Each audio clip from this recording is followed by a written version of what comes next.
फतेहपुर पर सपा अध्यक्ष अखिलेश यादव का बयान। बोले, फतेहपुर में ये लोग क्या कर रहे हैं। सीएम ने सदन में आरोपियों की सूची रोकी। सीएम चाहते हैं आरोपियों के नाम ना जाने जाएं। सब जानते हैं आरोपी बीजेपी नेता कार्यकर्ता हैं। आरोपियों के नाम कैसे छिपाए जा सकते हैं। सदन में बोले नेता विरोधी दल माता प्रसाद पांडे। विजन डॉक्यूमेंट 2047 सरकार ला रही, 2027 का विजन क्लियर नहीं है। 2027 का विजन अभी भी चर्चा में ही है। विधानसभा में बोले डिप्टी सीएम ब्रजेश पाठक। सपा सरकार में अपराध का बोलबाला था। हत्या, डकैती, लूट करने वालों को संरक्षण मिलता था। गुंडे माफिया विधायकों के साथ चलते थे। सपा सरकार में 5 जिलों में बिजली आती थी। सपा की सरकार में बदमाशों के हौसले बुलंद थे। एसआईआर पर बीजेपी की प्रेस कॉन्फ्रेंस। कांग्रेस ने आत्मनिरीक्षण नहीं किया। ईवीएम पर सवाल उठाना कांग्रेस की आदत है। चुनाव आयोग पर सवाल उठाते हैं। कांग्रेस ने घुसपैठियों को संरक्षण दिया। बिहार में इनके पास कोई मुद्दा नहीं है। ये घुसपैठिए वोट बैंक को बचाना चाहते हैं।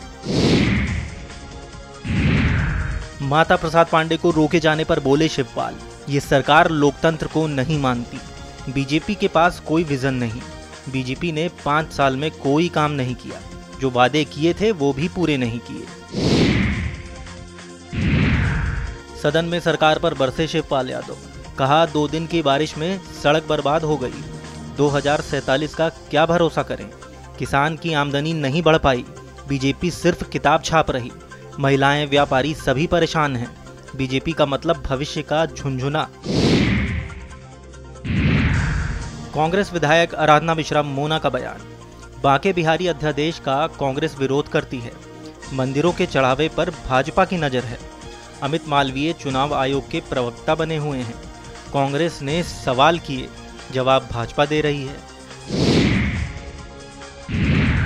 बांके बिहारी मंदिर ट्रस्ट का विधेयक पास। यूपी विधानसभा से विधेयक पारित हुआ। विधान परिषद में जाएगा ट्रस्ट का विधेयक। एमएलसी अक्षय प्रताप सिंह का बयान। हमारा किसी दल से कोई गठबंधन नहीं। रात को सदन चलाने की कोई भी जरूरत नहीं थी। हम लोग गलत को गलत कहेंगे।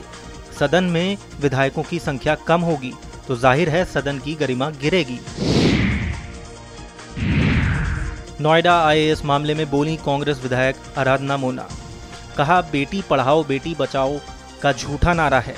बीजेपी से लोगों को, महिलाओं को बचाना चाहिए। बीजेपी का कोई रोड मैप नहीं। सरकार नाकामी को छुपा रही है।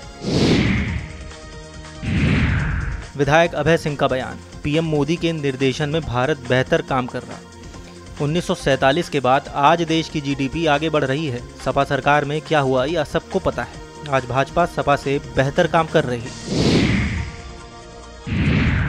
मंत्री दानिश अंसारी का बयान। सपा सदन में चर्चा नहीं चाहती, इसलिए लगातार हंगामा प्रदर्शन कर रही। हम चाहते हैं कि सपा कार्यवाही में हिस्सा ले। सपा बेवजह की बयानबाजी कर रही। जियाउर रहमान बर्ग के मकान मामले में लगा जुर्माना। केस में जुर्माने पर आचार्य प्रमोद कृष्णम का बयान।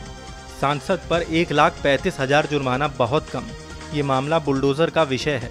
संभल को दंगों में झोंकने वालों से हमदर्दी नहीं होनी चाहिए। ऐसे लोगों के साथ कोई हमदर्दी बिल्कुल भी नहीं रखनी चाहिए। सांसद के मकान पर बुलडोजर कार्रवाई करनी चाहिए।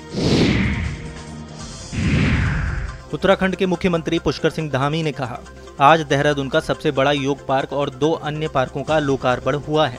लोगों को योग के लिए, अपने स्वास्थ्य लाभ के लिए एक अच्छा स्थान मिल गया है। हम देहरादून को एक स्वच्छ शहर बनाना चाहते हैं। कांग्रेस सांसद इमरान मसूद का बयान। फतेहपुर कांड पर बोले इमरान मसूद, ऐसा मुस्लिम करते तो छाती पर गोली चल जाती। संभल में भी हमने यही देखा।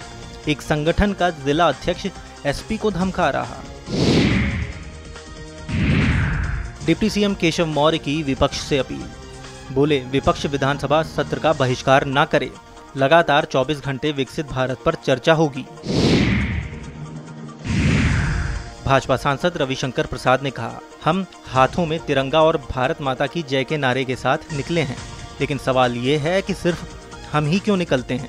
कुछ लोग हैं जो एसआईआर के लिए निकलते हैं। क्या उन्हें नहीं लगता कि उन्हें भी बाहर आना चाहिए। राहुल गांधी और तेजस्वी यादव से पूछता हूँ, वे सिर्फ अपनी पार्टी और वोट के लिए जीते हैं। हम भाजपा के लोग देश के लिए जीते हैं।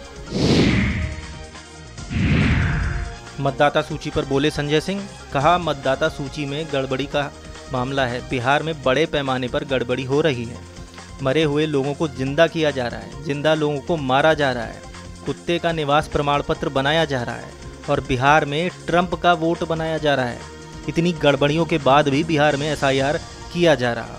एसआईआर के जरिए 65 लाख वोट काटे जा रहे हैं और आप उस एसआईआर में नए वोट नहीं जोड़ रहे। विपक्ष के वोट काटकर आप भाजपा को, प्रधानमंत्री मोदी को जीत का प्रमाण पत्र पहुंचाना चाहते हैं और यही काम ज्ञानेश कुमार ने किया है।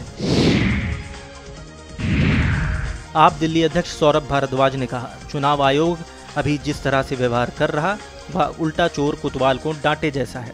जो लोग अब तक सोचते थे कि चुनाव आयोग निष्पक्ष है, उन्हें भी अब ऐसा लग रहा है कि इनका बर्ताव तो ऐसा ही है जैसे ये किसी राजनीतिक पार्टी का युवा शाखा है।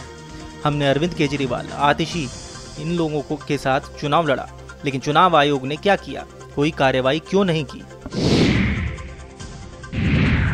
कांग्रेस नेता भूपेश बघेल ने कहा, लोकसभा सांसदों द्वारा चुनाव आयोग तक मार्च किया गया। 250 से अधिक सांसद चुनाव आयोग के कार्यालय की ओर जा रहे थे, लेकिन दिल्ली पुलिस ने उन्हें बीच में ही रोक दिया। राहुल गांधी ने चुनाव आयोग से जो सवाल पूछे उनका जवाब आज तक नहीं मिला। इन जवाबों में ही लोकतंत्र छिपा है। अगर हमें लोकतंत्र को बचाना है तो वोट चोरी को रोकना होगा। इसलिए भी सभी सांसदों ने वोट चोर गद्दी छोड़ का नारा दिया है और यह नारा अब जनता तक पहुंच चुका है। केंद्रीय मंत्री शिवराज सिंह चौहान ने कहा, बहनों ने मेरी कलाई पर राखी बांधी। ये स्नेह का, प्रेम का और आत्मीयता का धागा है। संकल्प यही है कि बहनों के जीवन में कोई तकलीफ या कठिनाई ना रहे, वो आर्थिक रूप से सशक्त हों। मुझे खुशी है कि प्रधानमंत्री ने 3 करोड़ लखपति दीदी बनाने का जो संकल्प लिया था, उनकी संख्या 2 करोड़ के आसपास पहुंचने वाली है।